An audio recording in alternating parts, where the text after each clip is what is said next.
So hello guys! Welcome back to my channel. Nandito tayo ngayon sa Bella Vita. Ito ay pasalo unit ng owner dito. Bakit maganda bumili ng pasalo unit? Kagandahan dito, itutuloy nyo na lang to sa pag-ibig, wala nang hihingin na requirements. So, arehong nasa labas na are ay aalisin ho iyan kasi for the meantime yan po yung parang silong ng aso ng alaga nila. Pwede na po yan alisin kapag kayo nakalipat na din eh. Napakaganda ng bahay na are sa may Anilaw Lipa, Bella Vita. Malapit ito sa P. Torres, Lipa, Palengke at may nadaang ding jeep na biyaheng SM Lipa.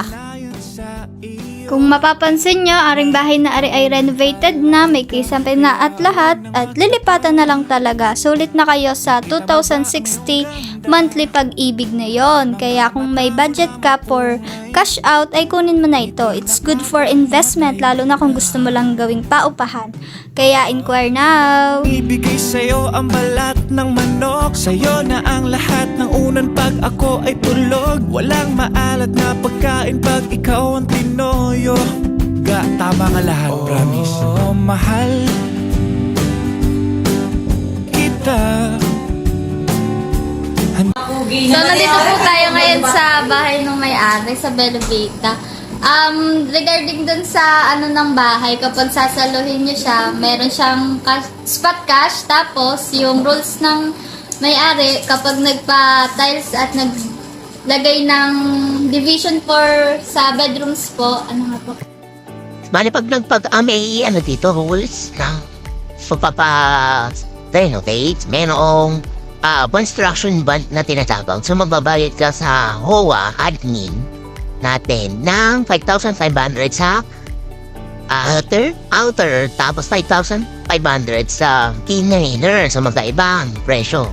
Tapos yung 5,500 for outer hindi ko pa i-refund, so free ko na yon. Magbabayad ka lamang ng 500 para ma-reactivate yung ban para sa outer kung gusto kang pagawa. Itong inner, pinawi ko kasi wala naman tayong labag dito, may isang lang naman yung pinagawa. Kaya yun, kung magpapagawa ulit kayo ng loob, magbabayad ulit kayo ng 5,500 pero mababawi naman yun kung kwarto lang naman yung nilalagay dito. Ayos. Tapos kung gusto nyo magkaroon ng second floor yung bahay, allowed naman yun, pero kapag tapos na pong bayaran yung TCP ng mismong bahay. Magkano nga po yung TCP ng bahay? Yan, 450k po yung TCP sa pag-ibig. At yun po. Tapos kapag binili niya to, may spot cash siya na 260k, then ang monthly niya po ay 2,060. yeah, 2,060. Kaya ano pa inintay nyo, mag-inquire na kayo. Bye guys!